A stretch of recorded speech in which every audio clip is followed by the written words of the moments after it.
సుదర్శన్ గారు. నమస్తే హర్షిని గారు. సార్ మీరు ఇప్పటిదాకా ఎన్నో ఇంటర్వ్యూస్ ఇచ్చారు, ఎన్నో ఛానల్స్లో ఇచ్చారు. ఓకే.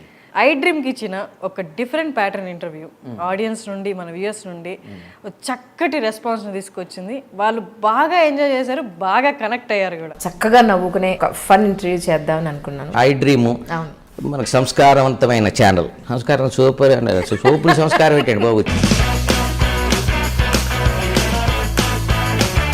ఇంతకీ మీ గుండు మీ కెరీర్కి యాడ్ అయిందా? యాడ్ అయ్యింది. మీరు పోషించిన పాత్రలో ఏవి బరువైన పాత్రలో, ఏవి తేలికైన పాత్రలో అంటే ఏం చెప్తారు? బూటు సూటు వేసుకున్నావు బరువైన పాత్రలు, నిక్కరో బనీని వేసుకున్నావు తేలికైన పాత్రలు. అంటే మూడు వచ్చినప్పుడు రాస్తూ ఉంటారా అని నా ఉద్దేశం. లేదు, మూడిగా ఉన్నప్పుడు కూడా రాస్తుంటా. ఇంట్లో చెప్పారా? ఏమని రాస్తుంటాను.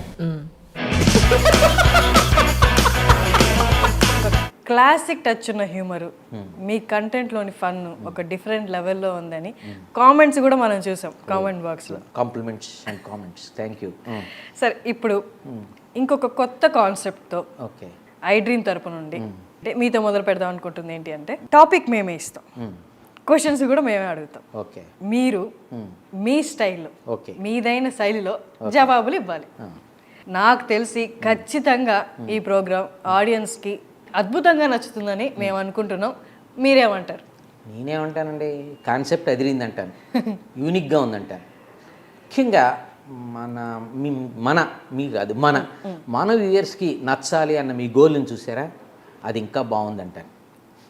ఏ టాపిక్ తీసుకున్నా సరదాగా ఒక లైట్ వెయిన్లో, ఒక కాన్వర్సేషనల్ స్టైల్ ఫార్మాట్లో మాట్లాడుకోవటం అన్నది నాకు అర్థమైంది. ఇది కాన్వర్సేషన్ స్టైల్ అంటున్నారు కాబట్టి దీన్ని మనం ఇంటర్వ్యూ అనకుండా చిట్ చాట్ అందాం. మీరేమంటారు? మీకు ఓకేనా? Double okay sir. డబ్బులు ఓకేనా, చెక్ ఓకేనా అని అడగలేదండి. నేను అడిగింది ఈ వర్డ్ చిట్ చాట్ అనేది మీకు ఓకేనా? మీరు ఆల్రెడీ చిట్ చాట్లోకి ఎంటర్ అయిపోయినట్టున్నారు. Okay, welcome. ఎంటర్ అయిపోదాం. Thank you. హాస్య కథలు, హాస్య శీర్షికలు, హాస్య రచనలు, ఇలా ఎన్నో చదవడం వల్ల వచ్చిన ఎక్స్పీరియన్స్ కానివ్వండి, మీరే హిందీ, ఇంగ్లీష్, తెలుగు ఈ భాషలలో ఎంతో లిటరేచర్ చదవడం వల్ల కానివ్వండి, అలాగే ఆ భాషల మీద ఉన్న మీకున్న ఎంతో మక్కువతో కానివ్వండి వచ్చిన ఎక్స్పీరియన్స్ కానివ్వండి, మీరు లెక్చరర్గా ఉన్నప్పుడు మీ విద్యార్థుల్ని, కలీగ్స్ని, ఫ్రెండ్స్ని మీదైన శైలిలో నవ్వించడం వల్ల వచ్చిన ఎక్స్పీరియన్స్ కానివ్వండి, అలాగే ఎన్నో వేదికల్లో, కార్యక్రమాల్లో మీ ఆడియన్స్ని మీరు నవ్విస్తూ వచ్చారు దానివల్ల కానివ్వండి, లేదా ఇవన్నీ కాదు మీకు బై నేచర్ ఉన్న సెన్స్ ఆఫ్ హ్యూమర్ వల్ల కానివ్వండి. ఆగండి మీరు చాలు కానివ్వండి, కొంచెం ఆగండి. మీరు కొంచెం గొక్క తిప్పుకొనివ్వండి. మీరేందుకు సార్ గొక్క తిప్పుకోవడం? నేను కదా చెప్పేది. పోనీ మీరు తిప్పుకోట గొక్కేదో కాసిన మంచినీళ్ళు తాగండి. సార్ వీటన్నిటి వల్ల వచ్చిన ఎక్స్పీరియన్స్తో హాస్య ధోరణిలో మాట్లాడే స్కిల్ అనేది మీ సొంతమైంది. అదొక స్టైల్. హైదరాబాద్లో, ఢిల్లీలో, వరంగల్లో, వైజాగ్లో, విశాఖపట్నంలో, అలాగే విదేశాల్లో జరిగే సభల్లో, కార్యక్రమాల్లో, బుక్ రిలీజ్ ఫంక్షన్లో, కాలేజ్ ఈవెంట్స్లో వీటన్నిటికి మిమ్మల్ని పిలుస్తుంటారు. ఇదంతా కరెక్టేనా? అది కరెక్టేనా అని అడిగి ఆ ఎక్స్ప్రెషన్ ఏంటండి బాబు, అదే డౌట్గానే. అన్ని నిజాలే, అబద్ధాలు ఏం లేవు, కరెక్టే. ఓకే. క్లాసిక్ హ్యూమర్ టచ్తో ఆడియన్స్ని ఎంతో ఆహ్లాదపరిచారు. స్టాండప్ కమెడియన్ లాగా మీకు స్టాండప్ స్పీకర్ హ్యూమరిస్ట్ అనే టైటిల్ కూడా ఇచ్చేశారు. ఇచ్చేసారంటే అది ఆ చేతులు బాడీ లాంగ్వేజ్ ఎలా ఇచ్చేసారంటే అదేదో పని అయిపోయింది, వదిలిపోయింది అన్నట్టు చెప్పారేంటి. ఏదైనా ఆ కాయినింగ్ చాలా బాగుందండి, standup speaker humorist. Thank you. అది చాలా బాగుంది ఆ కాయినింగ్. అంటే క్రేజ్, పాపులారిటీ అనే కన్నా వాళ్ళు హ్యాపీ ఫీల్ అయినప్పుడు మన మీద చూపించే అభిమానం అని అనుకుంటే బాగుంటుంది. నిజానికి వాళ్ళకున్న సెన్స్ ఆఫ్ హ్యూమర్ కానీ, వాళ్ళకి ఫన్ మీద ఉండే మక్కువ, దానివల్ల అంటే అది నిజానికి క్రెడిట్ మనం వాళ్ళకే ఇవ్వాలి. అంటే ఇవాళ మీరు మొదట్లో చూసారా, ఇది కానివ్వండి, అది కానివ్వండి అని పెద్ద లిస్ట్ ఇచ్చారు కదా. ఇవాళ మన టాకింగ్ రెసిపీకి అవే ఇంగ్రీడియంట్స్. ఓకే. అంటే వాటన్నిటి రిజల్టే ఈ ఎఫెక్ట్. పోనీ వాటన్నిటి ఎఫెక్టే ఈ రిజల్ట్. అందువల్లే ఈ టాక్కి ఒక ఫ్లో వస్తుంది, ఒక కంటెంట్కి ఒక ఫ్లేవర్ వస్తుంది, హ్యూమర్కి ఒక రిచ్నెస్ వస్తుంది, ఫన్కి ఒక క్లాసిక్ టచ్ వస్తుంది. మా వ్యూవర్స్కి ఒక మంచి ఎంజాయబుల్ ఎపిసోడ్ వస్తుంది, ఎక్స్పీరియన్స్ వస్తుంది, ఎంజాయబుల్ ఎక్స్పీరియన్స్ వస్తుంది, అదే ఎంజాయబుల్ ఎపిసోడ్ వస్తుంది. Okay, thank you. ఇది స్కిల్ అనండి లేదా ఆర్ట్ అనండి. ఓహో, ఇంకేమన్నానండి, ఇప్పటిదాకా కానివ్వండి అయిపోయింది, ఇప్పుడు అనండి ఈలు పోనీ ఏదో ఒకటి అనండి కానివ్వండి. సరే, ఇలా ఎంటర్టైన్ చేస్తూ మాట్లాడే కళలో మీరు పండిపోయినట్టున్నారు. పండిపోలేదండి బాబు, ఫండిస్తున్నాను. ఐ మీన్ అదే ఫన్ అందిస్తున్నాను అంతే. జనం ఎక్కడికి ఊరికే రారండి, అందులో ఆ ప్రోగ్రాములకి సభలకిను. ఎంటర్టైన్మెంట్ ఫీల్ అయితేనే ఎండింగ్ వరకు ఆడియన్స్ ఆడిటోర్లో ఉంటారు. కామెడీగా చెప్తేనే వింటారు, ఉంటారు. సో మనకి పైసలు ఇచ్చి ఆఫర్ ఇచ్చి ఇది ఆ ఫన్ అందించడానికే కదా. ఫుడ్లో వెరైటీస్కి ఎంత క్రేవింగ్ ఉందో ఫన్లో వెరైటీస్కి కూడా అంతే క్రేజ్ ఉందండి. నిజం చెప్పాలంటే అంతకన్నా ఎక్కువే ఉంది, అంతకు మించి. అదేంటి సార్, ఫన్నే కదా, అందులో వెరైటీ ఏముంటుంది? ఫన్లో కూడా వెరైటీస్ ఉంటాయండి. ఇప్పుడు ఉప్మా ఒకటే రకం, పులిహార ఒకటే రకం, మరి పులావ్, బిర్యానీ 100 వెరైటీస్. హ్యూమర్ కూడా అంతే, వీపింగ్ ఒకటే రకం, లాఫింగ్ రకరకాలు. మళ్ళీ మీరు వీపింగ్ ఆ జానర్లోకి వెళ్ళకండి. మన జానర్ అంతా కూడా మన లాఫింగ్ స్కూల్. సరే అండి సార్, మీకు వీపింగ్ టాపిక్ ఇచ్చిన దాన్ని మీ టాకింగ్తో లాఫింగ్గా మార్చేయగలరు, అది మీ డిఎన్ఏ సార్. ఈ డిఎన్ఏలు ఎంబీఏలు నాకు తెలియండి బాబు. లైఫ్ని లైట్గా తీసుకోవటం లాఫింగ్ వల్లే సాధ్యం. లైఫ్ని ఇంత తేలిగ్గా తీసుకుంటేనే ఎంత బరువుగా ఉందే, బరువుగా తీసుకుంటే ఇంకెంత బరువుగా ఉండేదో అన్నాడు ఒక ఆయన. నా ఉద్దేశంలో హ్యూమర్ కూడా ఒక ఆల్కెమీ. ఓకే, ఈ ఆల్కెమీ, ఈ ప్రక్రియ ఇదంతా న్యాచురల్గా స్పాంటేనియస్గా ఎలా ప్రజెంట్ చేయగలరు సార్? అది ఎలా సాధ్యం? నిజానికి ఆ స్పాంటేనిటీ మన ప్రీవియస్ ఎఫర్ట్స్లోంచి, ఆ ప్రిపేర్డ్నెస్లోంచి వస్తుంది. అంటే ఎక్కువ రీడింగ్, అంతకన్నా ఎక్కువ అబ్జర్వింగ్, అది ఇంపార్టెంట్. అంటే మనం వెళ్ళిన సభలు, సమావేశాలండి, ఫంక్షన్స్ అనండి, ప్రోగ్రామ్స్ అనండి, ఏమైనా అండి, అక్కడికి వెళ్ళిన తర్వాత అక్కడ ఉండేటువంటి పరిసరాలు, ఆ పరిస్థితులు, ఆ మనుషులు, వాళ్ళ ప్రవర్తనలు, డిఫరెంట్ బిహేవియర్స్ ఉంటాయి. వాళ్ళ ప్రవర్తనలు, వాళ్ళు కొంచెం ఎక్సెంట్రిక్గా ఆడ్గా బిహేవ్ చేయాలి, అంటే కామెడీ ఆఫ్ ఎర్రర్స్ ఏవో జరుగుతుంటాయి అక్కడ. కామెడీ ఆఫ్ ఆడిటీస్ కామెడీ అన్నారు కదా. సో అవన్నీ ఆ సీన్లు, ఆ ఆడ్గా ఉండే సీన్లు అవన్నీ అబ్జర్వ్ చేయటం వల్ల ఏమందంటే మన మైండ్ ఓ పక్కని కొంత కామెడీ స్టఫ్ని, అసలే మనకు ఇది ఉంది, ఆ నెర్వ్ ఉంది కాబట్టి కామెడీ ఓ పక్కన బ్రెయిన్ అది తయారు చేస్తుంటుంది మైండ్ కామెడీ స్టఫ్ని.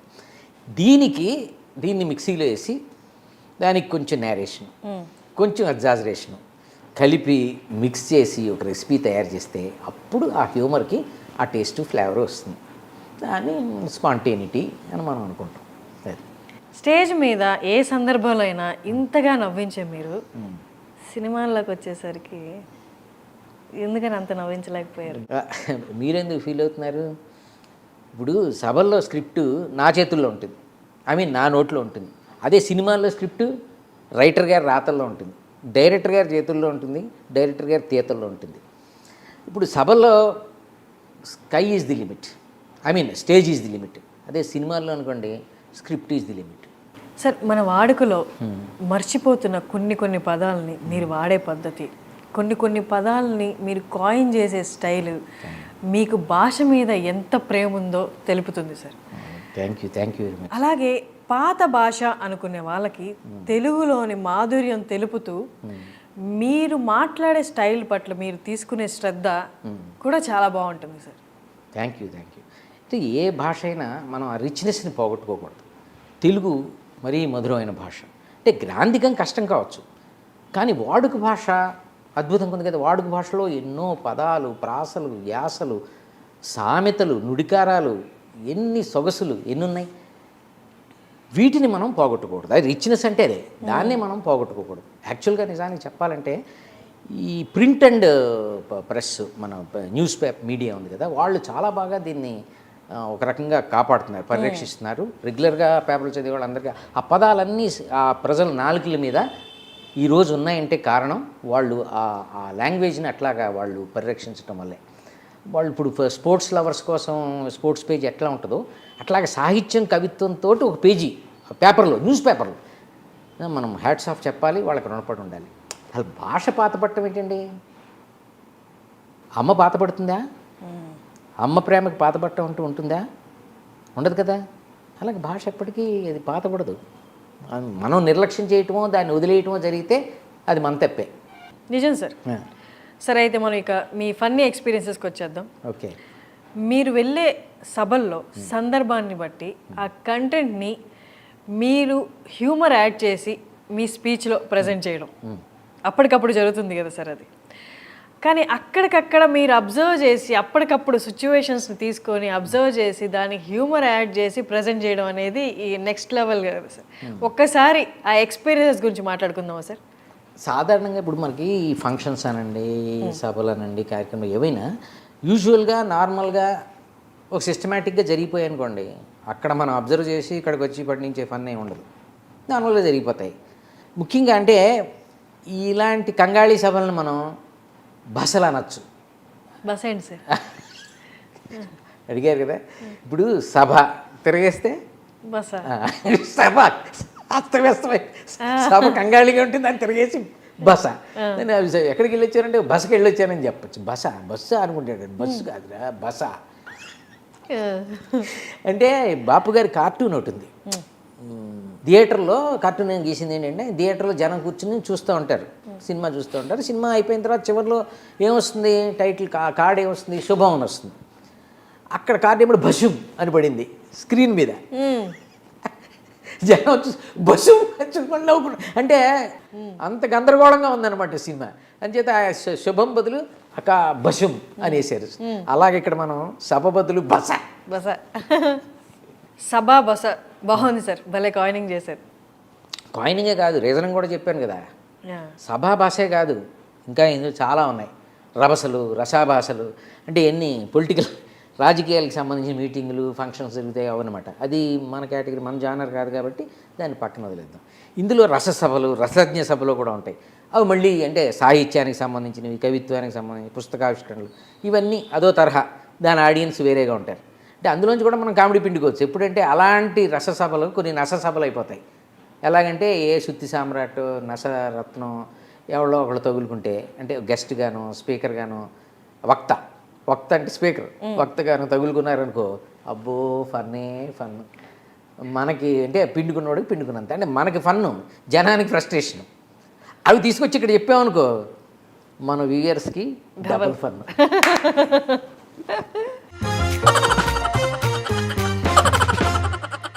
సార్ అయితే ఇప్పుడు అలాంటి ఒక సన్మాన సభ, అదే మీ భాషలో బస చెప్తారా ఒకటి? ఇప్పుడు చెప్పాం కదా, కామెడీ అంతా ఈ రకరకాల సభల్లోనే పుడుతుంది. జనరల్గా రెగ్యులర్గా ఉండే సభల్లో, నార్మల్గా జరిగిపోయే సభల్లో, ఓ సిస్టమేటిక్గా జరిగిపోయే సభల్లో కామెడీ ఉండదు.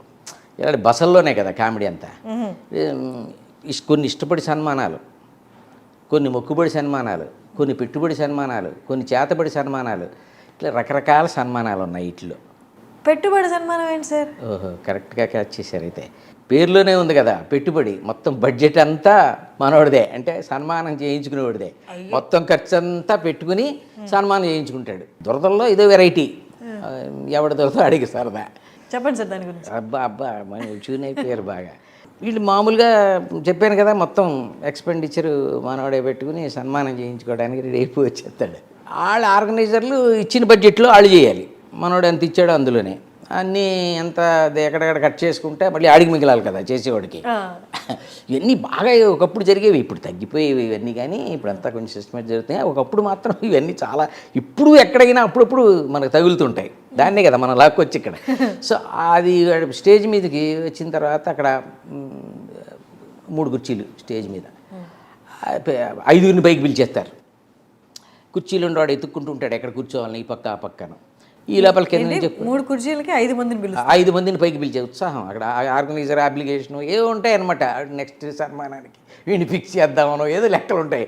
అక్కడ చూసి జనంలో ఇంకొద్దని పిలిచే 5 కుర్చీలు ఏమని ఎత్తుకున్నాయి. మొత్తం మీద ఏవో పట్టుకొచ్చి 2 కుర్చీలు వేస్తారు. 3 దండలు ఉంటాయి. ఇప్పుడు వేసుకొచ్చాడు కదా బడ్జెట్ వేసుకొచ్చాడు కదా, 3 దండలు ఉంటాయి. 3 దండలు అంటే మరి 5గురు ఉన్నారు. ఇటు దండలు వేసాక ఇటు తీయట్లే, తీస్తే మళ్ళీ ఎవడు దండ ఆడేసుకొచ్చున్నాడు వాడు. కొంతమంది తీసి పెట్టేస్తుంటారు అక్కడ. వీళ్ళు దండలు రొటేషన్లో పెడతారు. పెట్టగానే తీసేసి పక్కకు పట్టుకెళ్ళి నెక్స్ట్ వచ్చిన వాడు కదే వీడు చూసుకుంటుంటే దండ ఎక్కడ ఉండదు. ఏమైందంటే ఆడి మెడలో వేసారనమాట. ఈ దండల రొటేషన్ ఉంటుంది. ఈ రొటేషన్లో ఉంటుంది అనమాట. అంటే యాక్చువల్గా ఎందుకంటే ఈ ఇంటికి పట్టుకెళ్ళాలి కదా, వాళ్ళు పాపం సన్మానం చేయించుకున్నాడు, ఈ దండట్టుకెళ్ళి నాకు సన్మానం జరిగింది తెలుసా? అసలు ప్రూఫ్, ఎవిడెన్స్ ఇంట్లో. అసలు మాలు ఎక్కడ పోయావు, ఎక్కడ తిరిగి ఎక్కడ వచ్చాడు, ఇది సన్మానం, అద్భుతమైన సన్మానం, ఇదిగో శాలువ, ఇదేమో ఏంటి అనుకుంటున్నావు నువ్వు? అసలు జనమే జనం, అసలు కొట్టారు చూడు ఎవరిని, మిమ్మల్ని కాదు, చప్పట్లు దద్దరిల్లిపోయింది. ఏంటి మీ వీప కాదు, ఆడిటోరియం. అది యాక్చువల్గా ఈ ఇంటికి వెళ్ళి బిల్డప్ ఇచ్చే విషయంలో నాకు గుర్తు ఓ సీన్, కమెడియన్ రాలంగ్ గారు, గిరిజి గారి మీద ఓ సీన్ ఉంటుంది సినిమాలో. ఆ సినిమాలో దీన్నే ప్యారడీ చేశారు అనమాట ఓ సీన్. ఇలాంటి బస చూసే, అంటే అందులో రాలంగ్ గారు ఏంటంటే బిల్డప్ ఇస్తాడు, నేను ఒక రచయితని, నేను కవిని తెలుసా అని. ఎవరో కవి పేరు పెట్టుకుని ఎవరో గండబేరున రాస్తుంటాడు ఒక ఆయన. ఆ పేరు పెట్టేసుకుని, అసలు నా కలం పేరు తెలుసా అది, ఆ పేరుతోటి నేను రాస్తున్నానని అవన్నీ జెరాక్స్లు కాపీలు ఇందులో పెట్టుకుని ఫైల్ పెట్టి ఇంట్లో, అసలు ఆయన కవి గారు అసలు పొద్దుడే కాఫీ వేళకి, లేకపోతే ఏముండదు కదా ఇంట్లో కూర్చుంటే, అంటే కాఫీ దేనికి కాఫీ, ఏం చేస్తావు, ఏం పీకుతావు అని కాఫీ పొద్దుట తాగి. అందుకని బిల్డప్ మొత్తం వేళకి టిఫిన్ ఏం రాసుకుంటున్నాడో ఏంటో, పాపం కవి గారు కదా, ఆయన మూడ్లో ఆయన ఉంటాడు, ఇంట్లో ఉంటుంది కదా గౌరవం కొంచెం. అప్పుడు ఉండేది, ఇప్పుడు సంగతి కవంటే అసలు ముందు ఉన్నదే, అది వేరే సంగతి. ఇంటికి వచ్చిన తర్వాత అసలు బిల్డప్ మామూలుగా సన్మానానికి వెళ్తున్నాను, నేనే గండబేరు వాళ్ళు సన్మానం అంటే అది పేపర్లో పడిందండి, గండబేరు మీకే కదా, నాకే సన్మానం, గండబేరు కవి గారి సన్మానం అంటే మరి మీరే గండబేరు మరి మీకే కదా, నాకే సన్మానం, వాళ్ళకి సాయంత్రం కదా వెళ్తున్నా అని చెప్పి మొత్తం కండు వేసి పంచి కట్టి అంతా మొత్తం అసలు ఆరతి ఇచ్చి పంపిస్తుంది ఆవిడ గిరి గారు సన్మానానికి. వెళ్ళానంటే వెళ్తున్నా సన్మానం కదా వెళ్తున్నానని బయలుదేరి వెళ్తాడు. వెళ్ళిన తర్వాత అక్కడ సరే బయటికి వెళ్ళిపోతాడు. తర్వాత ఈవిడ ఫ్రెండ్ ఎవరో ఒక ఆవిడ వస్తుంది, వచ్చి ఏంటి మీ ఆయన సన్మానం అయితే నువ్వు వెళ్ళకపోవటం ఏంటి, అది అద్భుతమైన సన్మానం అంటున్నావు, మనం చూడాలి కదా, మరి మనం చూడకుండా ఎట్లా పద అంటే పద అని వీళ్ళు వెళ్తారు. వీళ్ళిద్దరు కూడా సభకి వెళ్తారు. అక్కడ సభ వేదిక మీద అనౌన్స్ చేస్తూ ఉంటారు. అది పాపం మామూలు సభే, అది తర్వాత జరిగిందంతా రభస, కానీ అక్కడ సభే. వేదిక మీదకి ఇప్పుడు కవి గారు, ప్రఖ్యాత కవి రచయిత ఏదో గండబేరు గారు వస్తారని అనౌన్స్ చేస్తారు. ఈ ఫ్రెండ్ అడుగుతుంటుంది, మీ ఆయన ఏడి కనపట్లేదు, రావాలి కదా వేదిక మీద. వస్తాడే, మామూలు ఎంట్రీ ఉండదు, అస్సలు మామూలుగా కాదు. ఏంటి అనుకున్నావు, ఇస్తాడు చూడు ఎపీరియన్స్ అని అనేటప్పటికి టక్కని చూసేటప్పటికి వేరెవరో వచ్చారు. వారి గండబేరు గారికి స్వాగతం అనగానే ఆయన ఎవడో వచ్చాడు, సన్నగా ఒక ఆయన వస్తాడు. వీళ్ళిద్దరూ చూసి ఈ గండబేరు అంటే దేంటి మీ ఆయన కాకుండా ఈయన ఎవరో వచ్చాడు అంటే అయిపోయింది అన్న మాట. అయితే వీడు మనకి మొత్తం కొట్టాడు, గ్యాస్ కప్పాలి, వీడి మొత్తం బిల్డప్ ఇచ్చాడు అనమాట. అసలు ఇదంతా సరే చెప్తా అన్నాడు, పోదాం అని చెప్పి ఇద్దరు లేచి ఇంటికి వెళ్ళిపోతాడు. కామ్గా ఇంట్లో ఉంటారు. మనోడు ఇంటికి వస్తాడు. ఇంటికి వచ్చేటప్పటికి నా ఇంటికి రావడం అంటే వస్తూ దారిలో దండ కొనుక్కొని, అయ్యో అదే తర్వాత జరిగేదంతా బస అని చెప్పాను కదా, ఓ దండ ఒకటి కొనుక్కుని ఈ ఫైల్ చేత్తో పట్టుకుని దండ కొనుక్కు, ఆ దండ ఇంటికి వచ్చే ముందు కొద్ది ఇన్ని పూలన్నీ తెంపేసి పైన కొన్ని వేసేసుకుని, అంటే న్యాచురల్గా ఉండేలాగా, అంటే అన్నీ వేసినప్పుడు ఉండవు కదా చివరిదాకా, కొన్ని పూలు రాలిపోతాయి కదా. పోయి వాళ్ళు సన్మానం చేసినప్పుడు ఏదో పూలు అవి జల్లుతారు కదా, న్యాచురల్గా అవన్నీ మేకప్ చేసుకుని అన్నీ అనమాట రెడీగా ఆహార్యంతో లోపలికి వస్తాడు. ఆయన నడకుంటుంది కదా, నడుచుకుంటూ లోపలికి వచ్చేటండి. ఏమండి సన్మానం బాగా జరిగిందా అంటే, అద్భుతం, అదిరిపోయింది, మామూలుగా కాదు, ఇలాగ చెప్పినట్టుగానే అసలు మామూలుగా ఉన్నారు జనం, కిటకిటలాడిపోయారు, మొత్తం హాల్ అంతా కిటకిటలాడిపోయారు. చప్పట్లు బాగా కొట్టారా, అబ్బో అదిరిపోయింది, మామూలుగా కొట్టలేదు, చప్పట్లు చెప్పేస్తాడు. తర్వాత మరి మీకు ఏంటి ఒకటే దండ వేశారు, దండలు 300 దండలు వేశారు, అసలు లారీ పట్టం అవన్నీ తేవాలంటే 3 లారీలు కావాలి, ఆ దండలన్నీ ఎవరు తీసుకొస్తారు పిచ్చి ముఖం, అవన్నీ అక్కడే వదిలేసి శాంపిల్గా జస్ట్ స్పెసిమెన్ ఓ శాంపిల్గా ఒకటి తీసుకొచ్చానంటాడు.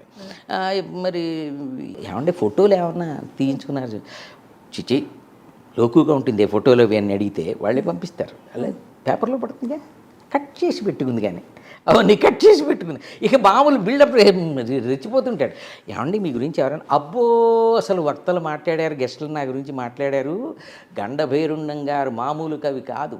ఆయన భాషామ తల్లికి చేసిన సేవ అసలు మనం మర్చిపోలేని సేవ చేశారు. వారు మన భాషామ తల్లికి గండపిండేరం లాంటి వారు అని ఏదో అంటే యాక్చువల్ సీన్ అది నేను ఓన్ చేసుకుని చెప్తున్నా. యాజ్ ఇట్ ఈస్ డైలాగ్ చెప్పట్లేదు. నన్ను అసలు పొగడొద్దు అని ఒక్కొక్కళ్ళని కట్ చేసుకుంటూ వచ్చారు. ఒక్కొక్కళ్ళు పొగడతలు ఇలాగ బిల్డప్ ఇస్తాడు. పొగడతలా ఈ దండ ఎక్కడ కొన్నారు? దండ కొంటమా? ఎక్కడ కొన్నాను? ఎవరు కొన్నారు? నేను చూశాను. ఎవరు చూశారు? ఎవరు వచ్చారు? ఎందుకు వచ్చారు? కొడుకు ప్రారంభమైంది. ఎవరు వచ్చారు? ఎందుకు వచ్చారు? మీరు వచ్చారు? మేము చూసాం, అక్కడికి అంతా వచ్చాము, మేము సభకు వచ్చాము, మేము అంతా చూసేసారా? ఎందుకు చూసేసారు? ఆయ్ బాబాయ్ సన్మానం సభ జనమే ఎందుకు అలా వణికిపోతున్నారండి? చలి జ్వరం ఎందుకు చలి జ్వరం వచ్చింది?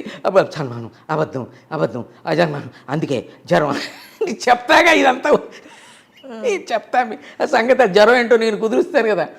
ఇట్లా ఉంటుంది సీన్. సరే ఇక అయిన తర్వాత ఇంక మనోడు ఈ సన్మానానికి వద్దాం.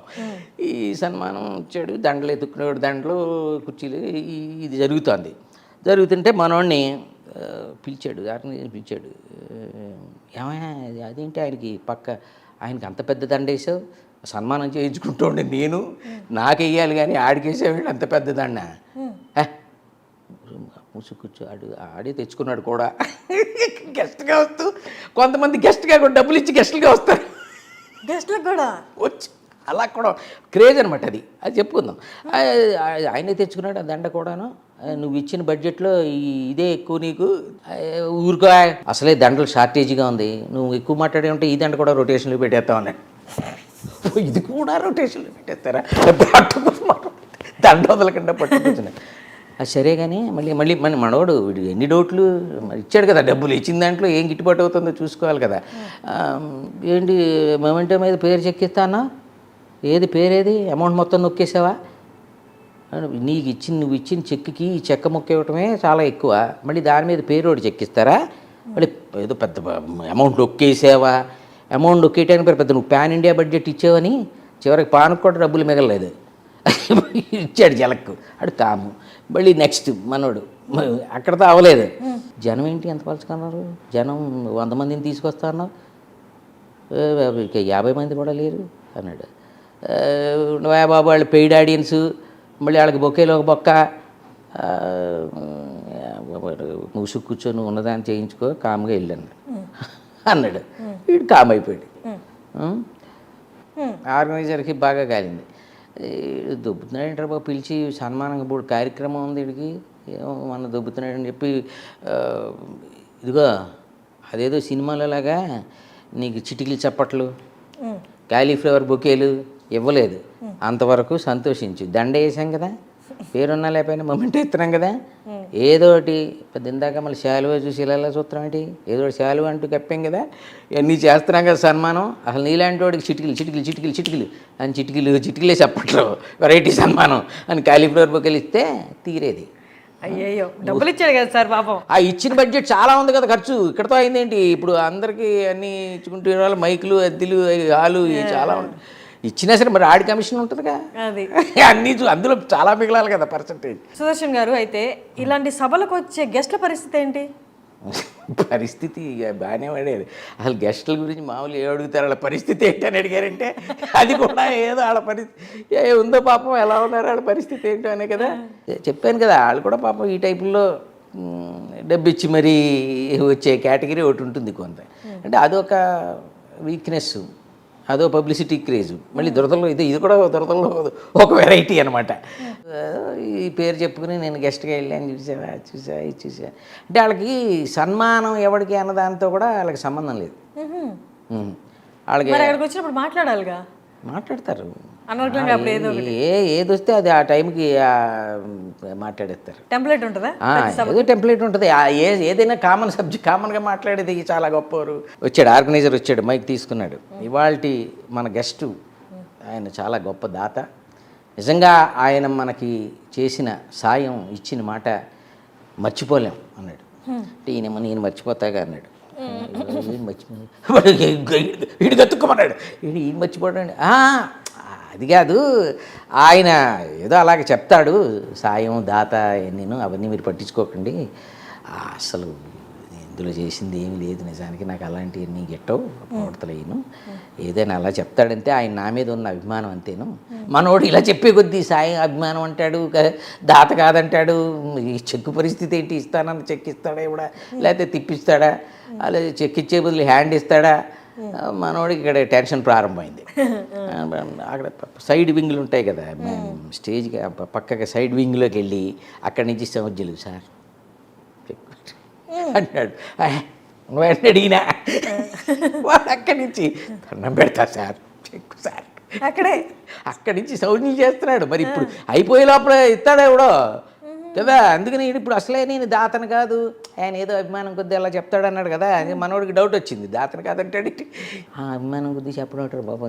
అక్కడి నుంచి మనోడు కుదిరినప్పుడల్లా ఆయన ఇటు ఐ కాంటాక్ట్ ఇచ్చినప్పుడల్లా సార్ ఎక్కువ సార్ ఇస్తానా మాట్లాడుతున్నాను కదా అంటున్నాడు ఈయన. మన గెస్ట్ గారు లేచాడు, వచ్చింది సరైన టైము ఇప్పుడు అసలు అందుకోసమే కదా ఇలాగ ఇదొక మైక్ దొరదొకటి ఉంటుందన్నమాట. అసలు ఎక్కడ లేని పాపం చెప్పేయాలి. ఆయన వచ్చేసి మైక్ తీసుకున్నాడు. అసలు మైక్ తీసుకోగానే ఫోన్ రింగ్ అయింది, చూశాడు ఇంటి నుంచి వాళ్ళ ఆవిడ.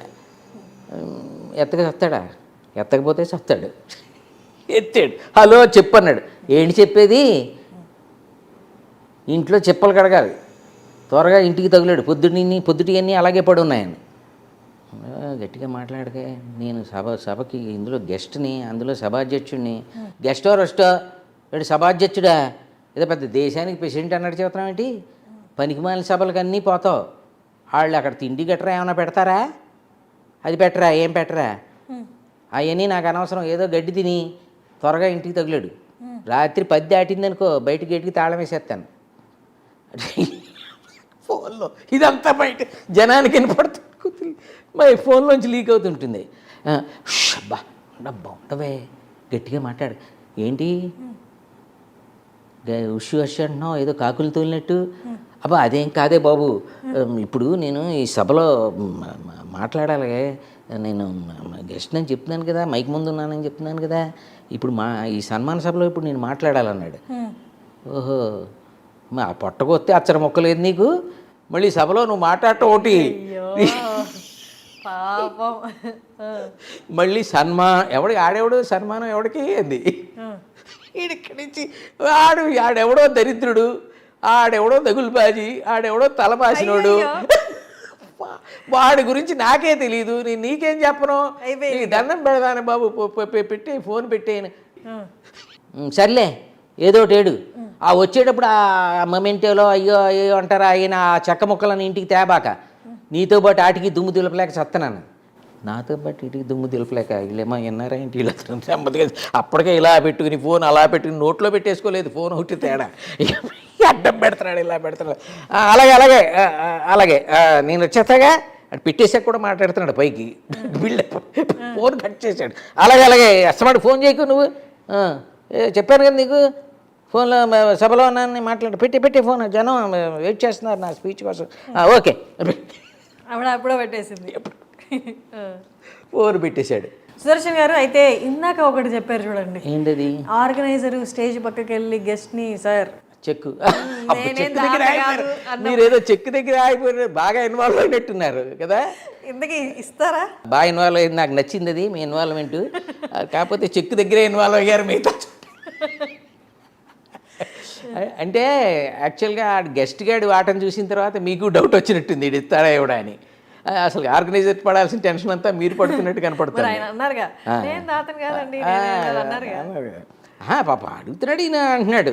సరే మొత్తానికి చెక్కు ఇచ్చాడు. కాకపోతే ఈయన ఏంటంటే కొన్నాళ్ళు తిరిగిన తర్వాత ఇంటికి వెళ్ళిన తర్వాత చెక్ ఇచ్చాడు, దాని మీద సంతకం లేదు.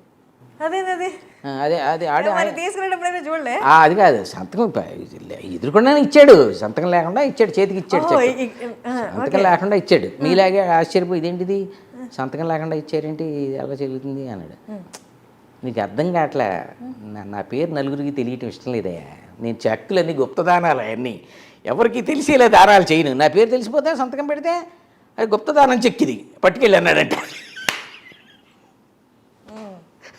ఈ గుప్తదానాల చెక్కులు కొన్ని వారు గుప్తదాత, వారెవ్వరికి వారు దానాలు ఇస్తున్నట్టు మూడో కంటికి తెలియకూడదు, అసలు అట్లా దానాలు చేస్తారంటాడు. ఇలాగే ఆ చెక్కు తీసుకుని గుప్తదానం చెక్క, ఇదేం చెక్కరా బాబు దీనికి ఈ పేరెట్టి, వాడు షాక్ వచ్చి చూసి. సార్ మీరు కూడా ఈ సభలకి గెస్ట్గా వెళ్తారు కదా? అది ఎక్స్ప్రెషన్ మీరు అడిగిన క్వశ్చన్ ఓకే, బట్ ఎక్స్ప్రెషన్ కొంచెం ఏదో తేడాగా ఉంది. అంటే దయచేసి ఆ కేటగిరీలో నన్ను కలపకు తల్లి. అలాగా సార్, మిమ్మల్ని ఆ కేటగిరీలో ఎందుకు వెళ్తారు?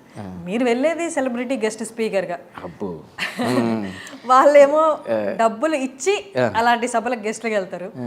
కానీ మీకు వచ్చేసరికి మీకే డబ్బులు ఇచ్చి మిమ్మల్ని గెస్ట్గా పిలుచుకుంటారు. మిమ్మల్ని ఎందుకు కలుపుతాను సార్? అది గట్టిగా చెప్పండి, రేపు పొద్దున మళ్ళీ పిలిచి. ఓకే, థ్యాంక్ యూ చూస్తుంటారు సార్. కలపనందుకు థ్యాంక్ యూ వెరీ మచ్. సన్మానం చేయించుకునే పర్సన్ ఉంటారు కదా సార్, అదే సన్మాన గ్రహీత. మరి ఆయన సిచ్యువేషన్ ఏంటి సార్? సన్మాన గ్రహీత ఏమ నాకు డౌట్గా ఉంది. మీరు కూడా ఏదైనా సన్మాన సభకి యాంకరింగ్ చేశారా? లేదు సార్. రేపు అంటే దీనికి చూనే ఇప్పుడు నేను సన్మాన గ్రహీత అంటా ఉంటే ఏదో సన్మానితుడు, సన్మాన గ్రహీత ఈ పదాలు మీకు వచ్చేసి ఆడి పరిస్థితి ఏంటండి, అదో పెద్ద ట్రాక్. ఇప్పుడు ఆడికి ఎలా ఉందంటే కూలిచ్చి తన్నించుకున్నట్టు అయింది పరిస్థితి, అంతే కదా. డబ్బులు ఇచ్చి ఇవన్నీ ఈ అరకవర సన్మానంతో బాగా అప్సెట్ అయ్యాడు. అంటే పైసలు ఇచ్చి ఫ్రస్ట్రేషన్ మిగిల్చుకున్నట్టు అయింది. సరే సన్మానం మొదలుపెట్టారు మనవాడికి. ఆ సన్మానం ఒక పెద్ద సింహాసనం లాంటి షేప్కే సింహాసనం అది, అది ఎప్పుడుదో దశాబ్దాల లాంటి కుర్చీ ఒకటి ఆ ఆడిటోరియంలో పడు, దాన్ని తీసుకొచ్చేసారు. అదే దూది ఊడిపోతూ ఆ స్పాంజ్ ఊడిపోతూ ఉంటుంది ఆ కుర్చీ. దాంట్లో ఏవోటి కుడతా ఉంటాయి ఇప్పుడు. అబ్బా కుడుతుంటే మళ్ళీ ఏదో స్టైలిష్గా కుడుతున్నట్లే బాధపడుతూ అందులో మనోడు కూర్చుని ఉన్నాడు. అదే అది తీసుకొచ్చి అక్కడ వేసారు. మనోడు ఇంకా నస మానలేదు. పిచ్చి ఈ దండ ఏందా, వీడి దండ, వీడి గోల. ఆర్గనైజర్ పిలిచి గుసగుసగా ఆర్గనైజర్ వచ్చాడు, కూర్చోబెట్టాడు, మళ్ళీ దండ వేసాడు. అది ఇందాక దండే వేసాడు.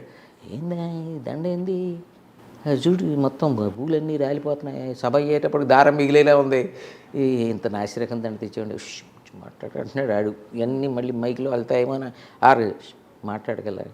మళ్ళీ జనం గోల ఎక్కువగా ఉంది. ఈ ఆడిటో నిండిపోవాలని ఈడిది ఎంతమంది తీసుకొస్తారు, పెయిడ్ ఆడియన్స్ అంటే వాళ్ళకి ఇచ్చి వీళ్ళని తరలించి పాపం ఏది తీసుకొచ్చారు కదా.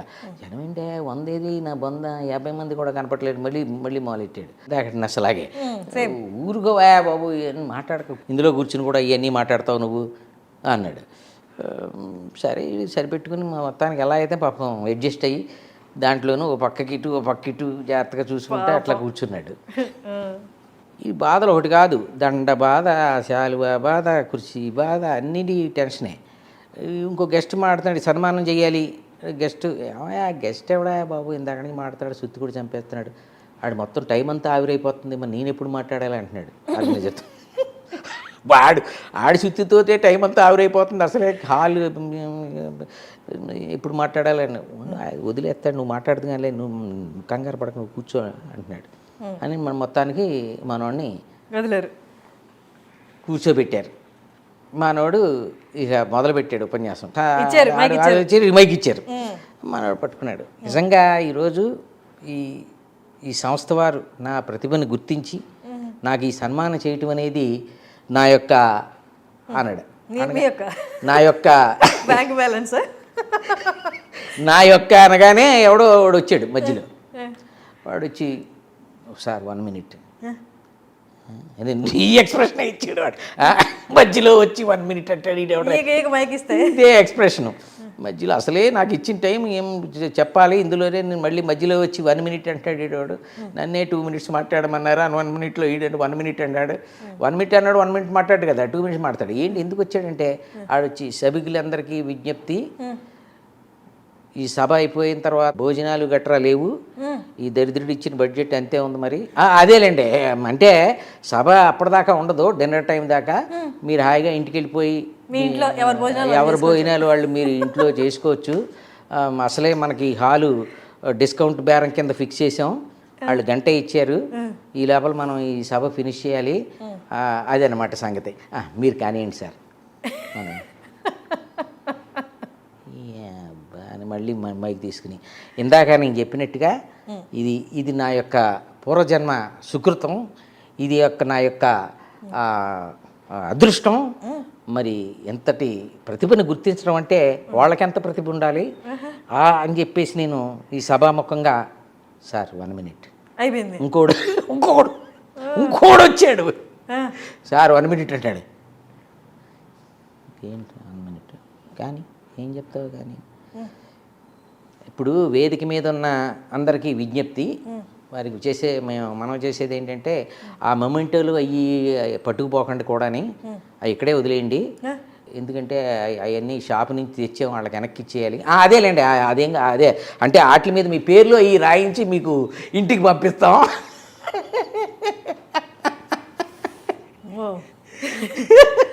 వింటుంటేనే ఎంత గందరగోళంగా ఉంది సార్.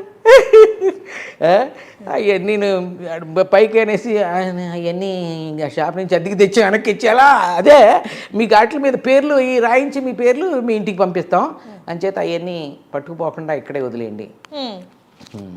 వీడింకా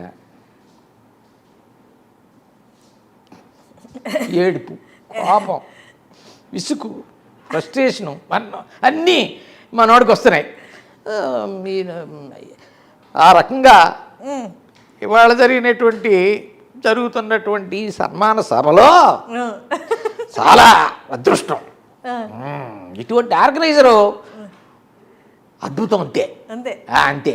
ఈ జరుగుతున్న ఈ సభకి సార్ 1 minute ఏమన్నాడు sir? Sir car number 6402 parking. అలాంటి వాళ్ళు ఎక్కువ మధ్యలో వచ్చి, సార్ ఎవరో గెస్ట్ వచ్చారు సార్, కార్ పార్కింగ్ చేశారు సార్. సార్ కార్ నెంబర్ 6402 ఎవరు సార్? అడ్డంగా పార్క్ చేశారు. మనకి ఎక్స్పీరియన్స్ బాగానే ఉంది. అయితే నేనేమి మరీ కొత్త టాపిక్ ఏం చెప్ప, కాస్త ఎక్స్పీరియన్స్లు కనెక్ట్ అయ్యటానికి ఐడెంటిటీ ఉన్నాయో చెప్తున్నాను. అడ్వర్టైజ్మెంట్స్ మధ్యలో సీరియల్, కమర్షియల్ అడ్వర్టైజ్మెంట్స్ మధ్యలో సీరియల్. దరిద్రులేరా వీడి ఇంకా ఫ్రస్ట్రేషన్ పీక్స్లోకి వెళ్ళిపోయింది. ఇంకా తట్టుకోలేకపోయాడు అనమాట. లేచి దండ మొత్తం పీకి ఒక్కొక్కటే నాకు సన్మానం మొత్తం అన్ని దండలు పీకేసి, దరిద్రులారా అదే కదా కూలిచ్చి తగ్గించు. ఆడెవడో దరిద్రుడు వస్తాడు, వాడేమో మైకులో ఆడెవడో దరిద్రుడు, ఆడెవడో నికృష్టుడు, ఆడు నాకే తెలియదు నీకేం తెలుసు అంటాడు మైకులు ఆడెవడో వచ్చి. వీళ్ళు వచ్చేమో భోజనాలు లేవు అని ఇంకోడు అంటాడు, ఇంకోడు విజ్ఞప్తి అంటాడు, ఇంకోడు గమనిక అంటాడు, ఇంకోడు హెచ్చరిక అంటాడు, ఇంకోటి మొమెంటోలు పట్టుకుపోద్ది అంటాడు. దరిద్రులారా, వాతావరణ శాఖ కూడా వచ్చేయాలి, ఇంకో గంటలో వర్షం పడుతుంది. దరిద్రులారా, నాకు ఈ దండొద్దు, నాకు ఈ దారం వద్దు, ఈ సన్మానం వద్దు, ఈ శాలు వద్దు, నెత్తి మీద పెట్టి మీ నెత్తి మీరే కొట్టుకోండి దిగెళ్ళి. ఇది సింపుల్గా బస కాదు సార్, రభస రభస. కరెక్ట్. అంటే ఇప్పుడు ఆ సీన్కి ఏం చేశానంటే క్లైమాక్స్ కొంచెం రీచ్ చేస్తే మీ ఎక్స్పెక్టేషన్ రీచ్ అవ్వచ్చని రీచ్ అయిపోయినట్టు.